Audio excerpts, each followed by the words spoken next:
I have to put my phone on airplane mode sometimes. Yeah, my phone half the time is on D&D. Your phone is always on D&D. Okay. Don't lie. Do not lie. I can't What do even you call mean you. always? No, always. There is like maybe 2 days of the year that your phone is not on D&D. I always have to call you twice. Don't even. I would never put you as my emergency contact. Do not even lie on here. I'm not lying. You are. Straight through your teeth, girl. I know. I know you.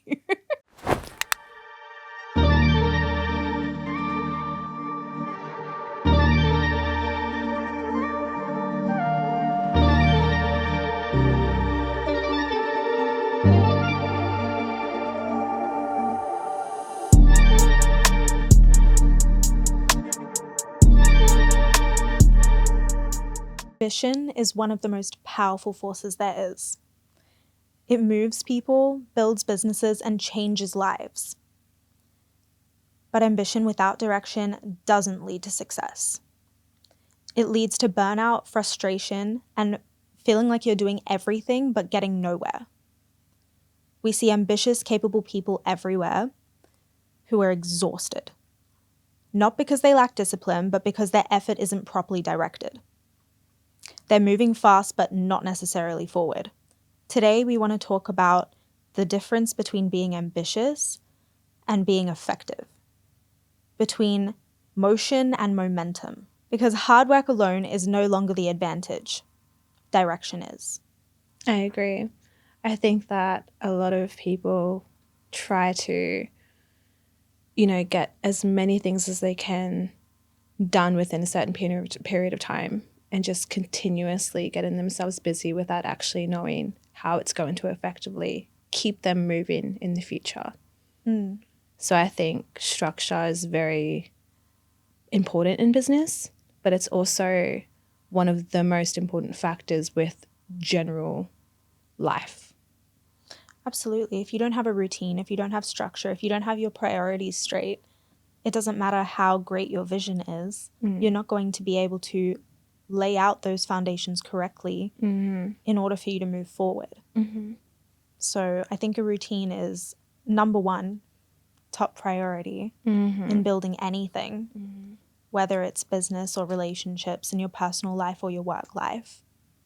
I think people overestimate trying to, like I said before, so many things done in one moment and, categorize it as being ambitious. I don't think there's anything wrong with that. But if you don't have a structure behind you to at least fall back on and, step yourself out in a more structured way, you're going to burn out regardless. I 100% agree. You're going to overwhelm yourself. And that's the problem with, people who are constantly tired and not really having much of direction because they don't know how to plan themselves properly. Obviously now you understand how to structure your life and you have routines, and obviously we're always growing as people. But what did being productive look like to you earlier, before you actually knew your structures, before you had your routines? Or what did you think productivity was from that point of view? It's a good question. I don't really know how I honestly went about life without having a structure.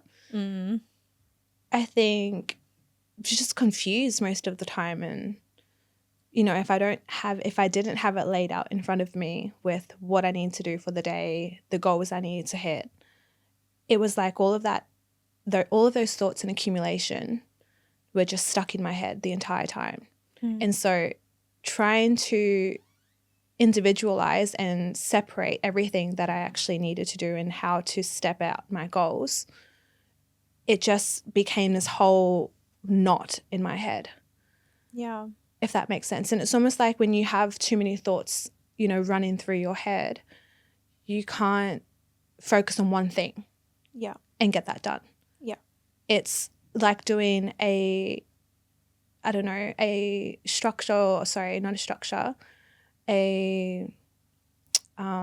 plan to do something, let's just say that. Instead of focusing on that moment, you're constantly thinking about all these other things that you have to do for the day.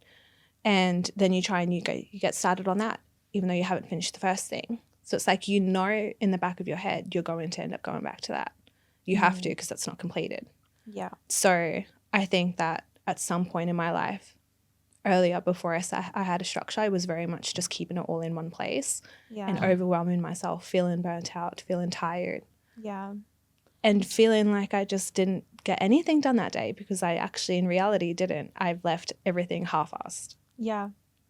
I feel like before I had my routines, that the routine itself is the gap between what I desired and what I was actually able to do. That gap has just closed in on itself since building a routine. But prior to that, it was always, I want this and I want that and I want to do this. But now it's, I'm going to do that. And this is how I do this. And this is how I move forward. Before it was purely just like wanting and being so overwhelmed with how many things I want with no path forward, because where's the structure? 50 sticky notes in a diary and a full notes app does not get you anywhere. You can want everything in the world. And if your routine is a mess, your productivity isn't right, and it's just all going to falter. So I think, the gap between your desires and what you do is your routine. Yeah. So when did you realize that being busy wasn't the same thing as building something meaningful? I think I realized that,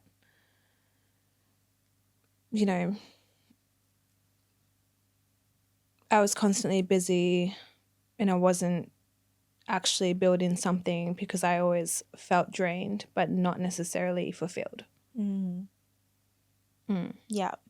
I think it was a matter of feeling exhaustion after a big day and still feeling like I had so much to do. Yeah. Not feeling like a satisfaction of, wow, I've done all of this today. Like, let's just hit the hay and go to sleep. Yeah. So I think that's when I realized that, yes, it's good being busy and it's good being productive, but it has to be for a purpose. You have to be building towards something. Otherwise you're constantly busy for what? If it's not building towards something. You have to have purpose. That's my point. Yeah.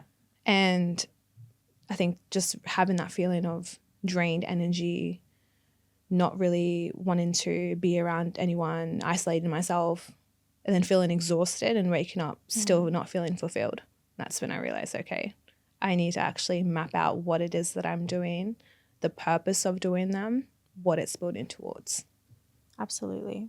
I think a life without that, a life without purpose, where you're just constantly working either on somebody else's dreams or with absolutely no dreams, is so empty. You end up like a shell of a human being. You will feed on meaningless things and interactions with people who just like to constantly drain themselves and drain others, gossip and forms of entertainment that don't get you anywhere.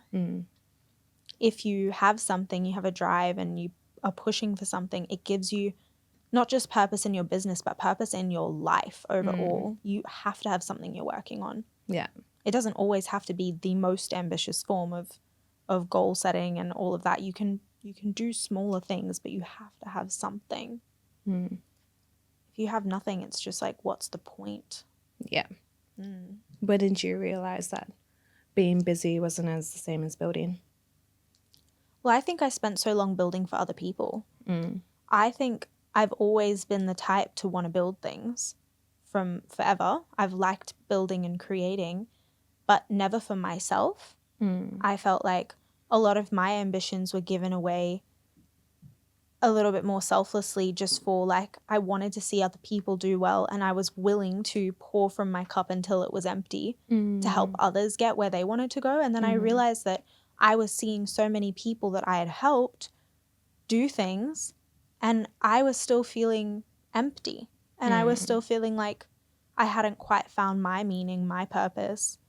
So I realized that even though I was always busy, and even though helping other people in that sense had given me some form of fulfillment, I still went home and was like, well, now I need to do all of these other things because I don't feel fulfilled. Mm-hmm. So I actually have completely stopped helping other people that don't deserve the help. Good. As you should. Stopped people pleasing. Yeah. I still love to help people. I think it's in my nature. Mm-hmm. And I think that's the whole point of what we're doing is to help people, but to help people in a way that I'm not just burning myself at both ends for no reason. Yeah. This gives me purpose. Yeah. And it fills my cup up as well. It's a different type of passion. It is. Because it's exhausting when, like you said, you're working towards another person's dream. Yeah. So it doesn't feel purposeful. It doesn't ignite your passion because it just feels like you're helping others and you're left feeling what? You get giving fatigue. Yeah. Like, there's only so much you can give to other people and you cannot pour from an empty cup. And I learnt that the hard way. Mm-hmm. I had to hit the wall so many times before I realized that there's a reason why I'm always left feeling so drained. And it's not because I don't have desires. It's because I'm putting my energy in the wrong place. Yeah. Okay, so why do ambitious people often default to overworking rather than pausing to recalibrate? I think when you are used to being an overachiever and just wanting to do more and more and more, you set higher standards for yourself and it's hard to step back, take that break, that breather and go, sometimes I need to slow down in order to speed up. Mm-hmm. That is not the default mindset of people who have been working so much. Mm-hmm. Like if you've been doing a lot of things, even if you are not doing it for the right reasons, you're used to working that hard. So it's hard to slow down, recalibrate, find yourself again, find your footing. It's crazy what working hard does to you. I feel like it's a drug, kind of. You get so addicted to putting in everything that you don't know how to slow down. Yeah. Even if you want to. Like, there'll be times where you'll be so exhausted, like begging for a break. But if you get that break, you'll feel like, what am I going to do with myself now? Yeah. So I can understand why you would default to just continuing to work really hard without stopping. But that can be a problem.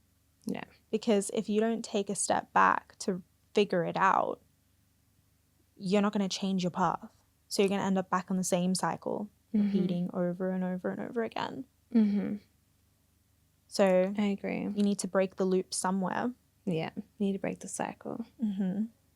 I think that overworking at the time like feels productive and it feels validated. Mm-hmm. It feels like you've done so much for a certain thing that you're working on, and it feels like you've done so much to actually achieve that success, right? Mm-hmm. So you're overworking yourself and it feels validated. Oh, well, I've done all this and this and this and this to get to A and B, and I feel achieved now, but I've done all of this and I've overworked myself.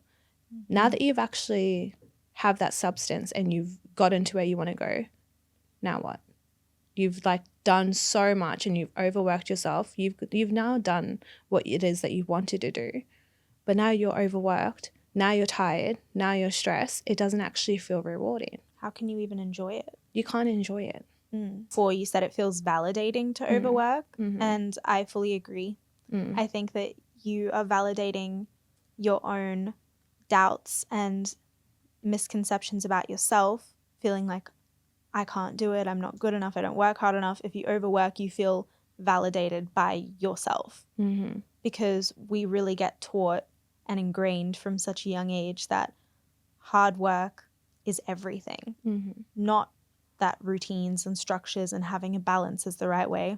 I mean, some people might have been raised that way, but I feel like most people are raised with hard work ethic is the best way to get somewhere.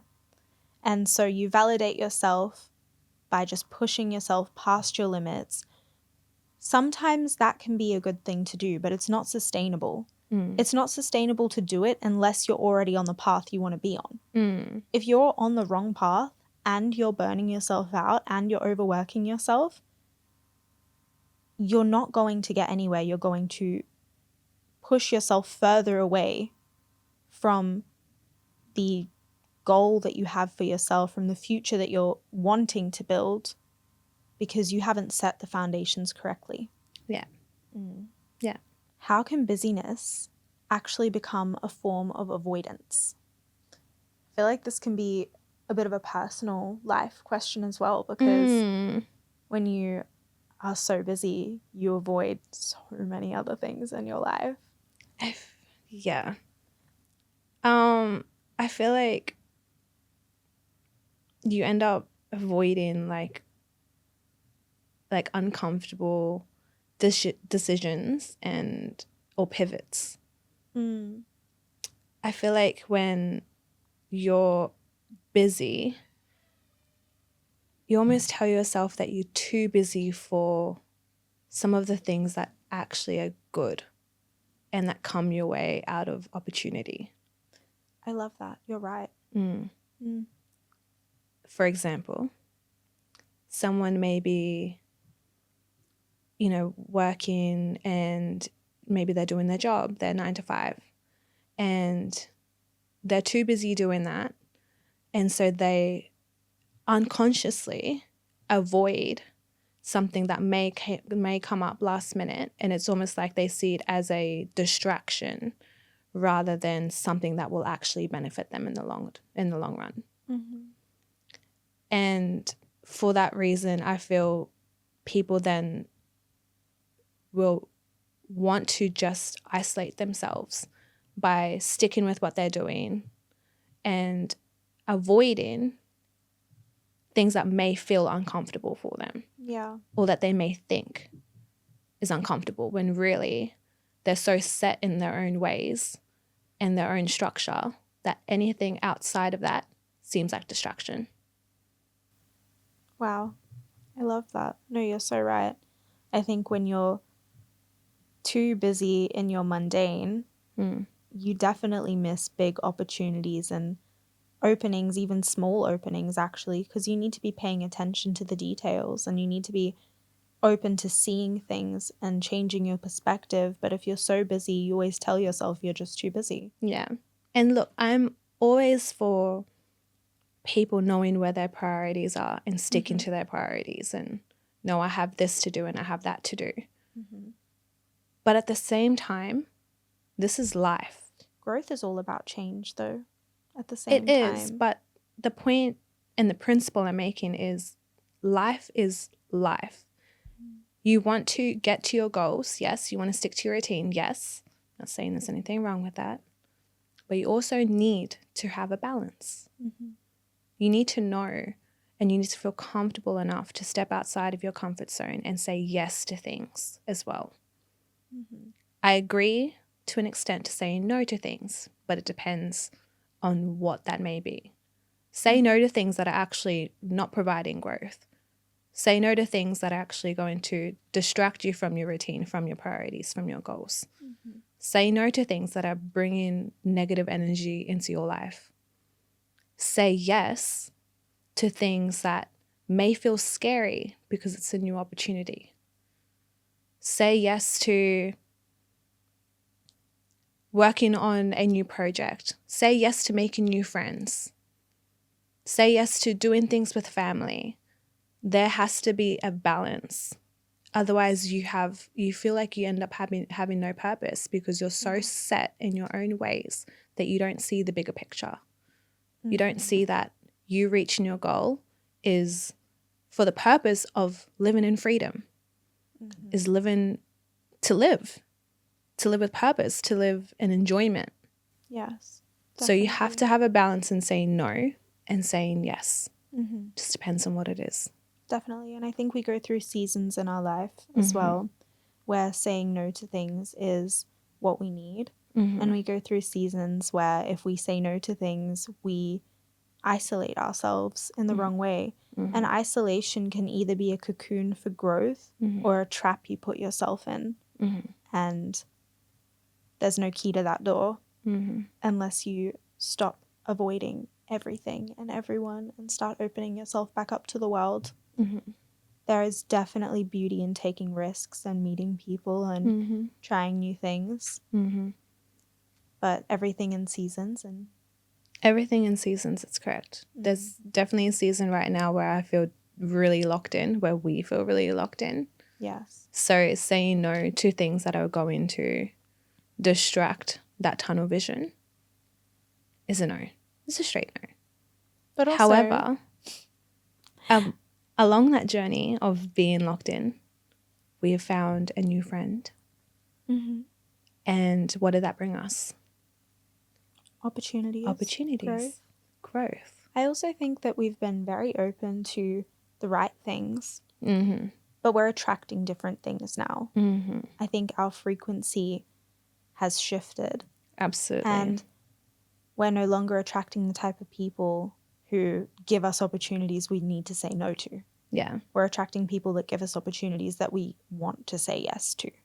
So I think it's also about your daily life and your habits and how much respect you have for yourself. Oh, yeah. That's a big one. Yeah. You have to have respect for yourself. Definitely. But a lot of people think they have respect for themselves, but and then do something they completely actually don't. See, this is why actions are louder than words. They speak. Actions are louder than words. volumes. You can say that you have self-love and you have self-respect. If your actions show differently, you need to check yourself. Well, show me your 5 closest friends. They're going to tell me if you have respect for yourself. If you're surrounding yourself with bummy people who gossip all the time, who have no discipline, I'm going to absolutely look at you and go, you don't have self-respect. Yeah. So, yeah, it's pretty easy to spot somebody now. But there's been a time where I've been that person. Yeah. Where I have surrounded myself with the wrong people, and I could clearly look at an old version of myself and go, damn, I did not respect me or my time. Yeah. Everyone has those seasons. Definitely. So everyone has been there, done that. Absolutely. Have, gone through a season of not feeling self-love. It takes a while to get there. I feel like your foundations are your pillars of knowing how you are as a person, your strength of where you stand with yourself. But it's a journey too.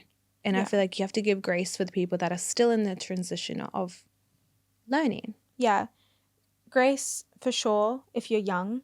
But like also there's a point where you need to have boundaries. No, absolutely. Yeah. And that's also a lesson for the other person too. Yeah. But if you keep avoiding it, like there are a lot of people who know they're in the wrong friend groups. They know they're in the wrong circles. Maybe a part of them actually enjoys it, even as much as they might complain about the people who are doing them wrong or, are not giving them the right energy or support in projects they're working on. Like there are people stuck in those repetitive cycles who will not stand up for themselves and not leave that group or that toxic partner because they don't actually have boundaries and they're afraid of themselves. They're afraid of being alone. And your fear of being alone is stopping you from growing because you're not able to move on to that next season of life if you carry those people with you. Yeah. You can't. Unfortunately, you want to do well. You want to have your business. You want to make money. You want to travel. You want to do whatever it is you want to do. The luxury in life, the real luxury in life, is not having people who drag you down, not having people who look on you and actually wish bad on you, not people who give you evil eye around you. You need to have the right foundations in your friendships, relationships, and family even. You need to be very curated with the people you keep around you. Absolutely. And if you don't do that, like, I can't respect you because you don't respect you. That's how I feel. Might be a little bit opinionated, but I would not surround myself with people like that at all. Everyone's going to have their own opinions. But I think that if you're looking at it very directly and you're looking at it from a healed point of view, Absolutely. Mm-hmm. Just know that I don't see That's it any my other way either. boundaries. Yeah, Mm. I agree. Mm-hmm. So at this point, what does effective work look like for you practically, day to day? I think my focus is having fewer priorities, Mm-hmm. but cleaner outcomes. I think it's important to have strong priorities, set out your goals, but tick them off without overwhelming yourself. I think our first goal is to do this podcast. Mm-hmm. Tick. She's done. Priority checked. Mm-hmm. Next one. We're going overseas. Tick.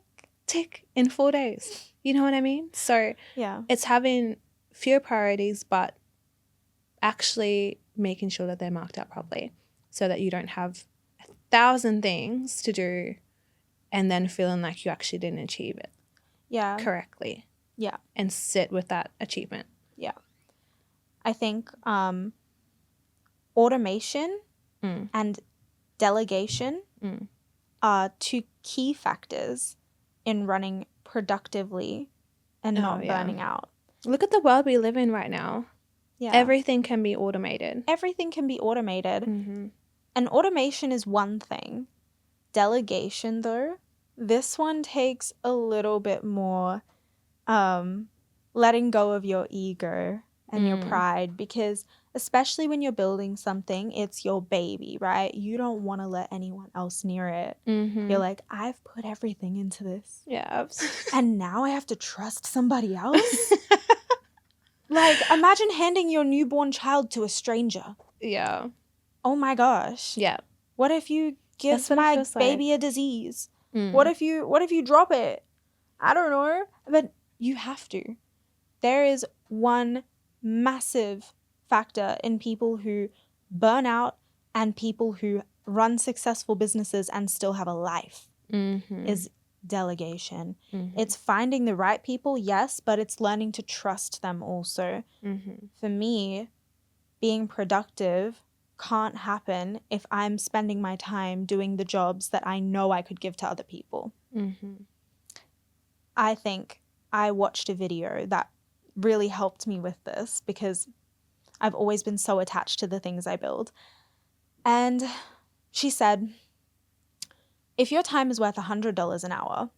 Oh my gosh. And you're doing a $10 job, you're not saving yourself $10. You are wasting $90 because you are spending your expensive time doing a cheaper task that you could be giving to someone else. And every time I spend my time doing a job that I don't need to do, I'm taking away from the time I could be actually building real foundation and real meaning. So actual productivity to me looks like giving the jobs that can be given to others, to them, and letting me run, like you said, the more important things. A curated list. A list of things that make sense, that only I can do, that only you can do, that we can't give to others. And I think that's been a key factor in our elevation so far in our business, is allowing ourselves to grow, building a team, not just being alone in everything, because you can only get so far by yourself. What was that other quote? If you want to go fast, go alone. If you want to go far, go together. Yeah. And I love that one. Because you can definitely go by yourself and go really far, go really fast, not having to worry about anybody else or anything else, just you, but you're not going to get very far. You can get it all done quickly, but there's always going to be a cap. There's always going to be a limit because you haven't built a circle. It's just you running alone. And when you get tired, there's no one there to pick up where you left off. So I think my favorite thing that I've started learning about and doing in business overall is delegation. which is crazy because it kind of makes me work less. Mm-hmm. But I kind of like that. Yeah. When I said, oh my gosh, before, it was because I knew exactly what you were going to say. Really? I knew exactly what you were going to say. And I think that I saw the exact same video and I had the exact same shift in mindset too. It was a really good video. Yeah, it was a really good video. But I think that it's so correct. I think that a lot of people try and do things, everything themselves without, actually realizing that your time is also very expensive. Absolutely. Your time is expensive. Your value is expensive. What you're worth doing what you're doing is so much more in investment, but you have to invest in yourself as well. So delegation is very important, and I think we've done a good job at it so far. I think that the biggest delegation was actually starting this business together. It wasn't a single moment of, I've done this and I've done that. We've done that. And so I think that we've delegated things quite beautifully. I agree. But now we've also, within the last couple of months, have reached out and we have, hired some people and we have, done this and that. And it's like now we can finally feel like we're, one, able to take the risk and trust someone else with our baby. But two, we're also able to put the efforts and the investment back into ourselves. Absolutely. Because at the end of the day, the whole purpose of doing something that you feel is fulfilling and will bring you purpose, you have to not overwork yourself. Definitely. And you have to not burn out. So delegation is going to help that. Absolutely. And realizing that whatever money you're spending on is actually, you'd rather give someone $100 to do this task for you so that you don't spend an hour doing it. Definitely. I would rather do that. I would rather do that. Yeah. And why? Because your time is also expensive. And you could be doing 10 other things within that hour that you've just given someone else to do, and they've ticked that off within that same hour that you've managed to do everything else. Absolutely. Busyness feels rewarding in the short term, but direction compounds in the long term. It's much more worth it. So, what part of building something surprised you the most? How internal the work became. Internal? What do you mean by that? I think that when you build something, you don't actually realize, from an external point of view, they see what we've provided them. The community sees what we've built in terms of, the videos that they see, the platforms that we've created, the booking online calls. That's what they see. Internally, how many different things did we have to do to get there? That's what surprised me, was the actual work is overwhelming. However, it's to build what we're building. Yeah. And that's, starting this business, I knew it was going to be a lot of work. I knew it was going to be this and that we had to go through. But, when we actually wanted to, create the retreat, for example, the actual work to make a retreat work is insane. Theoretically versus practically, big difference. Big difference. Big difference. They see a beautiful itinerary. That's what they see. That's all. And they see the luxury places that, we've selected and the opportunities that we're going to bring for them. Yeah. However, how many calls did we have with our partner to get what we wanted, to make the curated itinerary that we have? Too many. It was all the internal work. I don't even want to look at the email chains. Yeah. It's wild. Yeah. Wait, what? I said I don't even want to look at the email chains. The email chains are crazy. The message chains, the back and forth. It's a lot. Oh, we have this to propose. No, we don't like that. Let's do this. Yeah. It was a lot of internal work, but it was to make something happen. Yeah. And I feel like a lot of people don't actually take the steps to, as soon as they see ahead how many things they actually have to do, to get to where they want to get to where they want to be, or to, you know, do an online business, they fall short within the first couple of steps because they realize it's too much work. Yeah. Yeah. They give up before they start. You give up before you start. Yeah. You actually, and that's why prioritizing, delegating your work, not overworking yourself, actually setting out a proper structure, setting out smaller goals first to get to the bigger goal. Those are the factors of building a business, which is what we've done. I completely agree. And I was still surprised. So to answer your question, I was still surprised to know this is our first retreat for a business, for an online business that we've created together. Of course, there's going to be surprises. There's going to be doubt. If there wasn't surprises, I'd be surprised. I would be surprised. I was about to say that. I was like, does that make sense? Yeah, no, if there wasn't surprises, I'd be surprised. Yeah. Because, yeah, I feel like the whole thing is a big question mark until you, and even as you keep going, there's always going to be more question marks. There's still many things unfolding. Yes, absolutely. And you learn as you go. Mm-hmm. That's the purpose of business. Definitely. I completely agree. On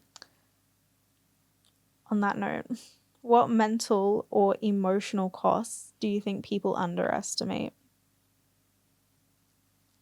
Oof.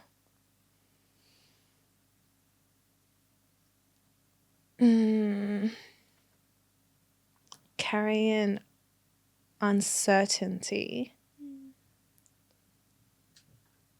on their own, quietly. I think that you get in your head a lot about building a business, not knowing the steps to get there, not knowing what you need to achieve, the smaller goals. So you set yourself out to learn, whether you do a course, whether you learn from other people, whether you watch videos, podcasts, etc.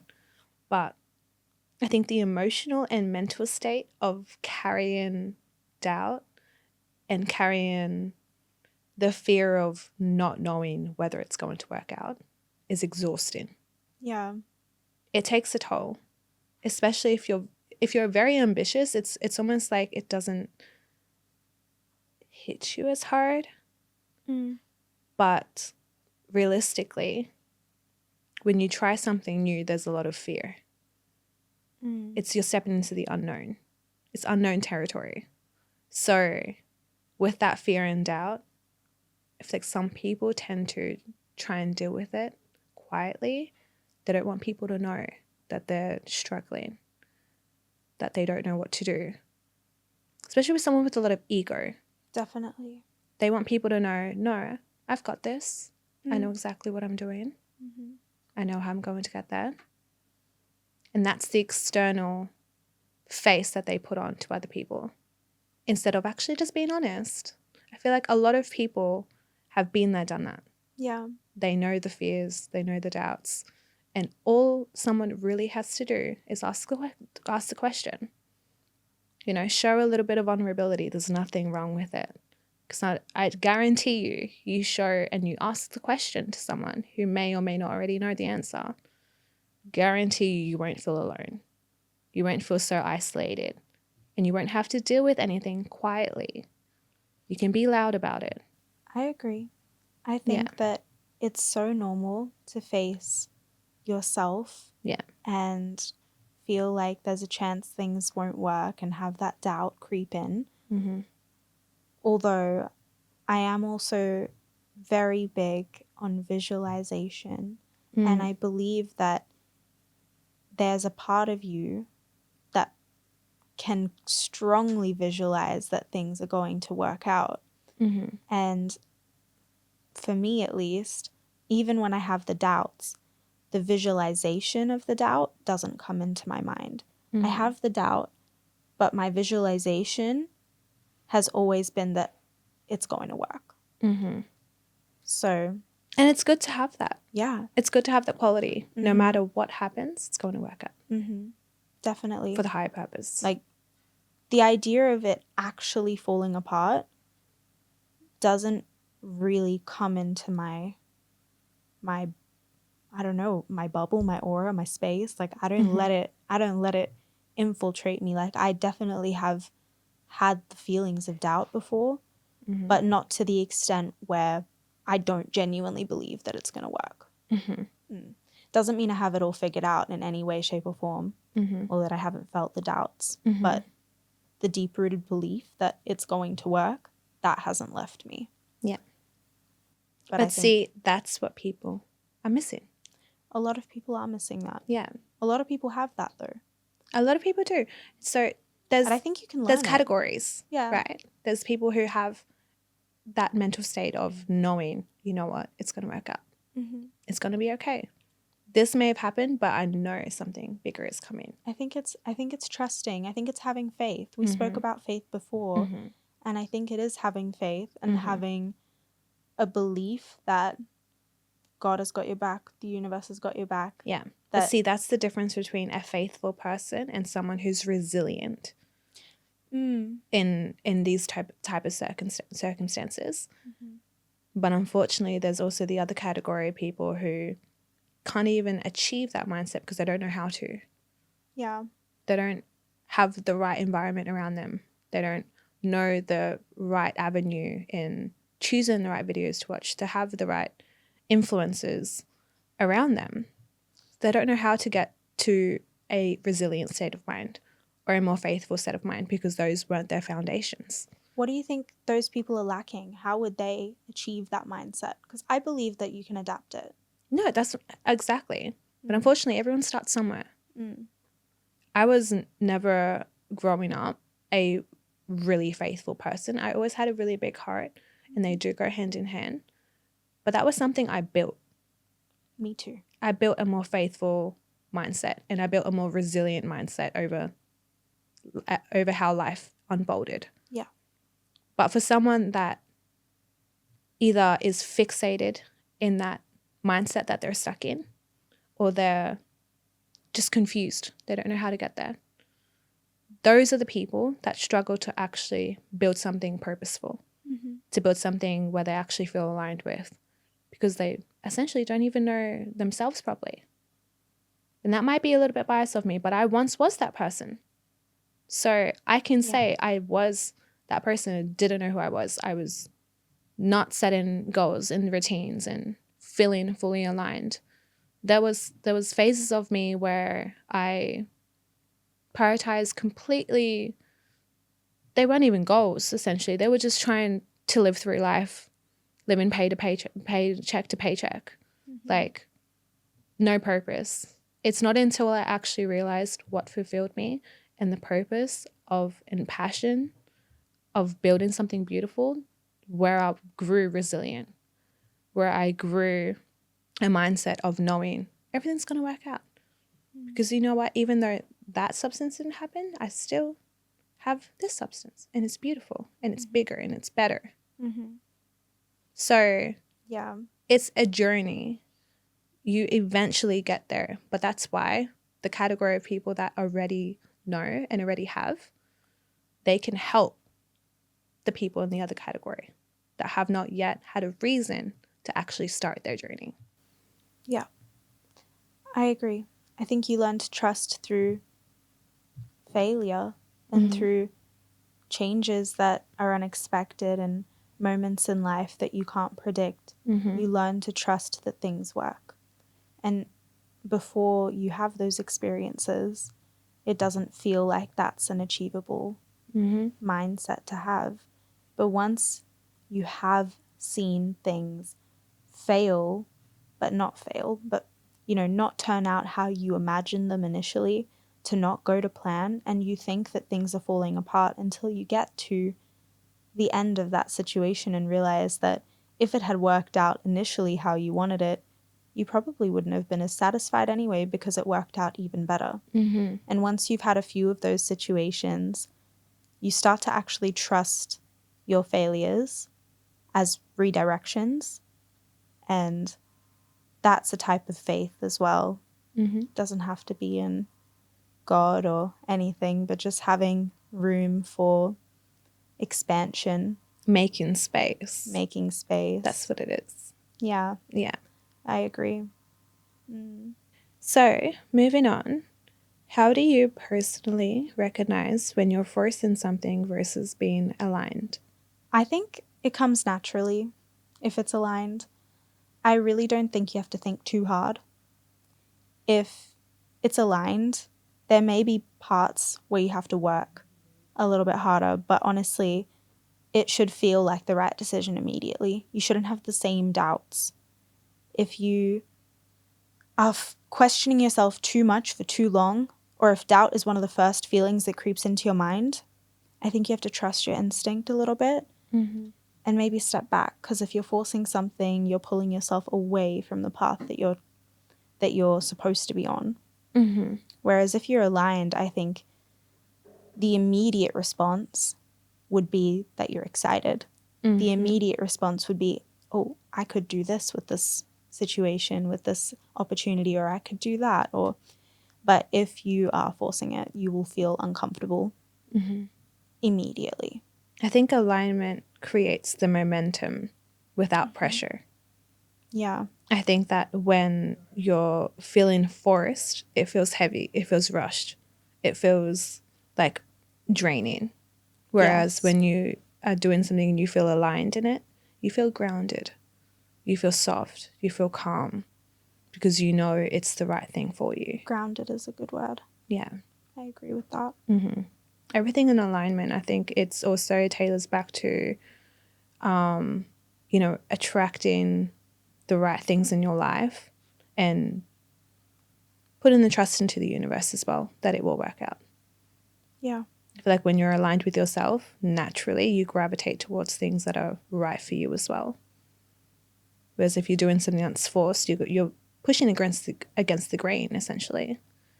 You're trying to get to somewhere and it's not working out. You keep coming across obstacles and pivots and, maybe bad energy because it's not the right pathway for you. Yeah. I mean, that's true in context with some things. In other contexts, though, going against the grain and facing the challenges could be one of the best things you could do for yourself. Depends on you make a point. Depends on your circumstance. It depends on where you're at in your journey, I think. There are things where the discomfort is obvious that it's leading you off path. And there are things where the discomfort is the thing you have to face the most in yourself. Depends where your starting point is. I think that it makes sense in context for careers, career pathways. I think it's when you feel forced and you don't feel aligned. Let's say, for an example, it's in relationships and friendships. I think you have to listen to your intuition in those circumstances. Whereas if, you feel like you have to go through a mental challenge, a physical challenge, an emotional challenge in something that may not in the moment feel aligned career-wise, those are the things that shape you into being resilient, into eventually finding your purpose. You just have to jump some hurdles to get there. But, I mean, in the other circumstance, I'm sorry, no. If it's not aligned with you, it's not aligned. Don't force a friendship. Don't force a relationship. No, it should be not. natural. Definitely not. Yeah, I completely agree with you. So, how do you protect clarity while remaining highly ambitious? One, creating space for opportunities and scaling effort. And two, trying to reduce outside noise. That's stopping you from getting to where you want to go, the external input. You need to reduce those noises and actually gravitate towards allowing space for the right efforts. Yeah, I agree. I think there are little things that you can always do in your routines to help you maintain that clarity when you're so busy. I find that I need to limit looking online, to be honest. I have to switch off from the world. I love a good book. I'm a little bookworm and I love to journal. I feel like those little things, those little habits that you create as part of your routine, as part of a non-negotiable in your routine, help you maintain clarity while you're working super hard. It helps you feel like you're still doing something productive for yourself without going off path. The doom scrolling is what gets me. It's bad. For me. It's bad. My screen time is not that bad at the moment, but... No, my screen time is bad. Really? But it's not because I spend time doom scrolling. You're working. I was just kind of making a little joke of what you said. Oh my gosh. But no, I'm just constantly on my phone for finding ideas and working with our partners and things like that. Like, it's just constant. So I think that I have to put my phone on airplane mode sometimes. Yeah, my phone half the time is on D&D. Your phone is always on D&D. Okay. Don't lie. Do not lie. I can't what even do you call mean you. Always? No, always. There is like maybe 2 days of the year that your phone is not on D&D. I always have to call you twice. Don't even. I would never put you as my emergency contact. Do not even lie on here. I'm not lying. You are. Straight through your teeth, girl. I know. I know you. Anyways. That was silly. Don't even. Anyways. I prefer being on D&D. I'm not even going to apologize about it. I apologize for trying to sidetrack that, but... If I put my phone on D&D, you're like, why are you on D&D? When have I said that? You've said that to me before. There's actually been a couple of times where it comes up with notification silence and I go, notify anyway. Oh, I do that to you every time. I don't even think about it. If you don't answer, I'm calling you 3-4 times. Anyways. Never goes through the first time. Anyways. Okay. What does strategic restraint mean to you now? Strategic restraint. That's an interesting question. I think that strategic restraint for me would be making sure that I'm saying no to certain circumstances to say yes to the right opportunities. I think it's knowing the boundaries that you set for yourself. And although this year already, 2026, it's more so saying no and eliminating things that aren't good for my energy, aren't good for my soul, and aren't good for my business. So I don't want anything this year to basically get in the way of what it is that I have ahead. Yeah. So, and that might sound a little bit selfish of me, but I think this is the year to be selfish. And I think it's the time when you, especially working in business, you have to know the right opportunities, saying yes to those and saying no to the ones that are going to end up distracting you or bringing you down. Absolutely. I mean, are you saying that in the sense of like meeting with certain people, going out, doing things, like that type of restraint? I guess so. Yeah. But it's also just like cutting people off. Yeah, okay. Bye. I already did that. Yeah. The last thing I said to someone in 2025 was one of my biggest blessings going into 2026 will be leaving your ass in 2025. And I have no regrets. I'm very proud of you. Thanks. No regrets. I think that you have to be very strict with yourself. Yeah. Oh, do you know how many people I blocked in the last couple of months? You have to. I actually was trigger happy with the block button, and I'm actually not usually the type of person. Yeah. I'm not usually the type of person to block anybody, actually. Yeah. To be honest with you, I'm usually like, oh, well, you know, they can see me if they want. Like, they can watch me do my thing. But now I've realized that actually I don't want your eyes on me when I know that you're not looking at me with any sort of care or positive feeling towards me or what I'm doing. You're not benefiting from me. You're only talking badly about me or thinking badly about me.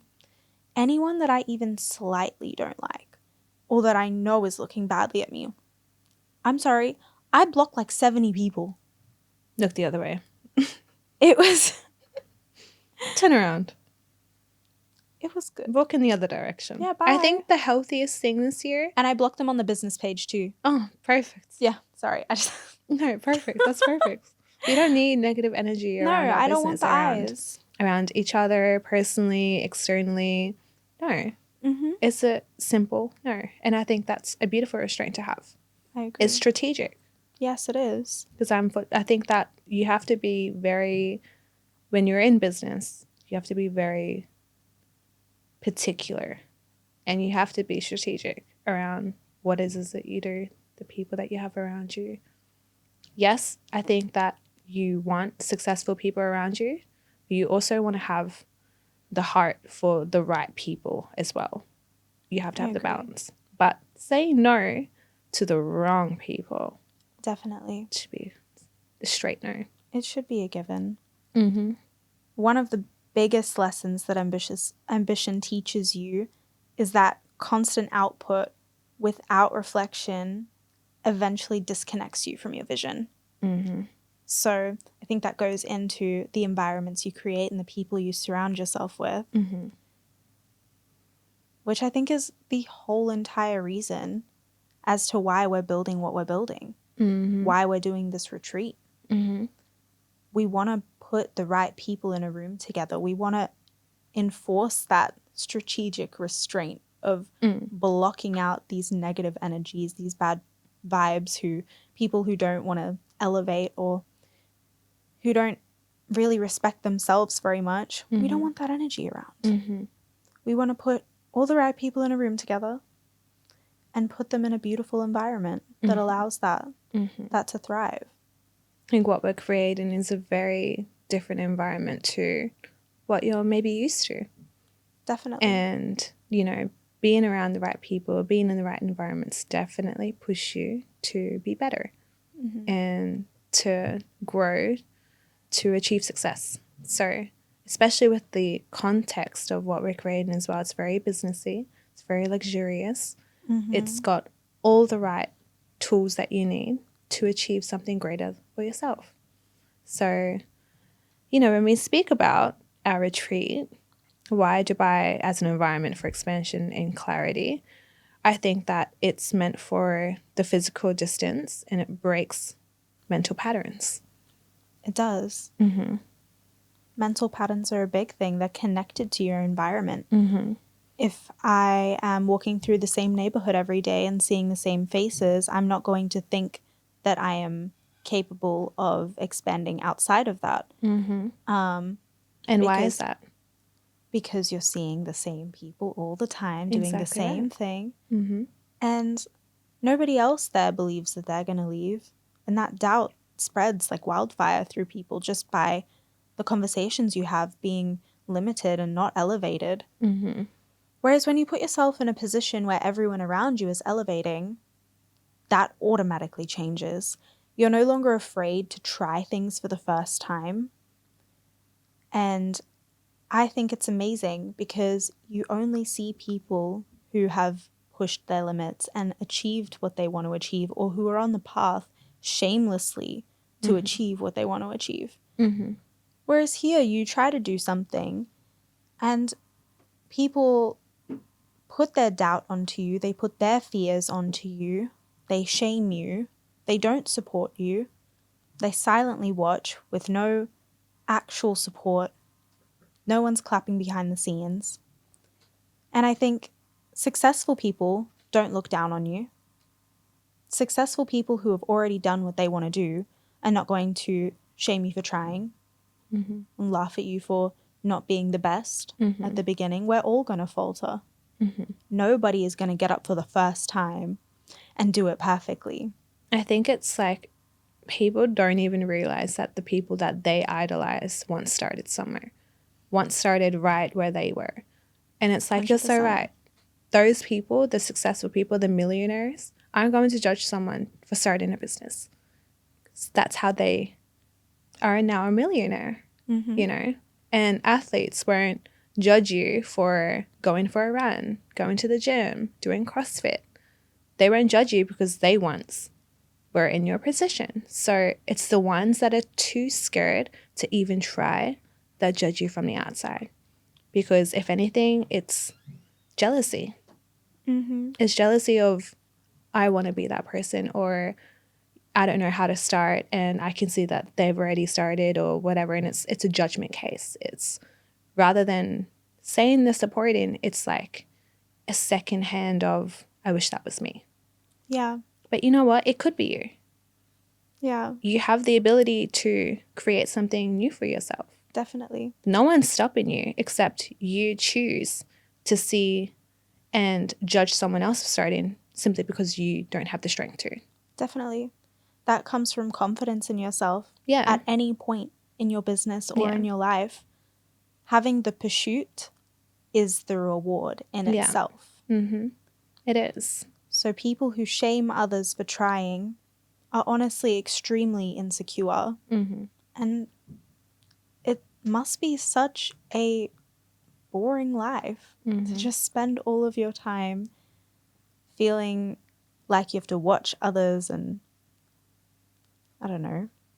It's not nice. It's not fulfilling. It's not a life it's that not I would fulfilling. live. How would you go about? I'm the person that wants to see everybody win. Absolutely, me too. Because I know that we've just started and we've already got a massive set of plans for our future. But if someone else was to start right now, I'm supporting. I'm clapping my hands. And you know what? Even though I don't expect that from someone else, I would still do that for you. Yeah. And that doesn't mean that I'm putting others before me, because at the end of the day, we're trying to build a community. So it's like we want people to understand that there is room in this world for everyone. For everybody. There is room for new ideas, for your own unique niches, for your own unique businesses. There's room for everybody to win, to succeed. So being shameful is not a characteristic I will hold. And being scared and being jealous, no. Amen. I love it. I'm so excited for May. I'm so excited for May too. May is going to be a good month. It's going to be beautiful.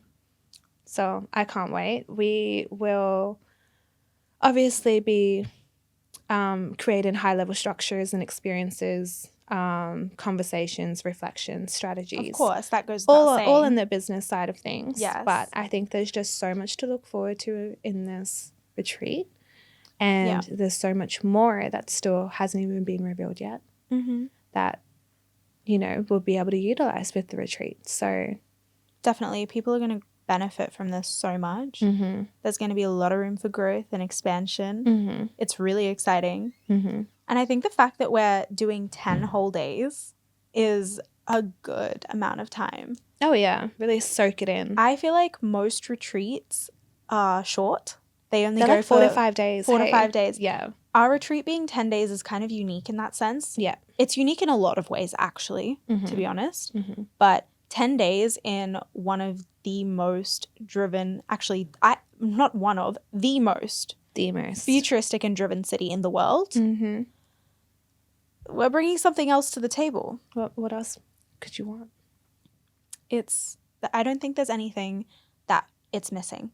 No. I think however you enter this retreat is not how you're going to leave. No. That's for sure. No. Like, I can guarantee that.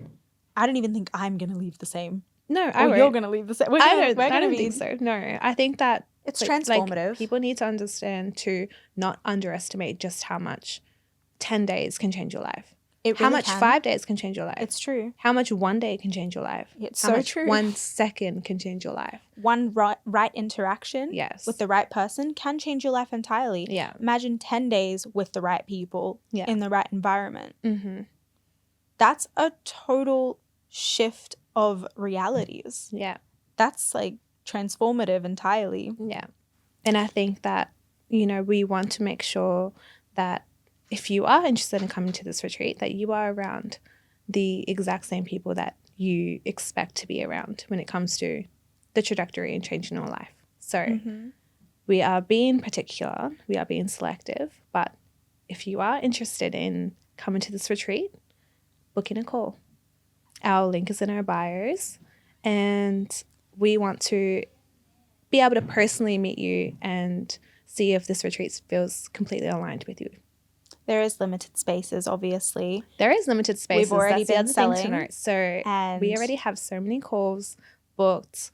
so many different people, and like I said, we want to be selective, but we want to also express that it is very limited. So Yeah. it's already selling out.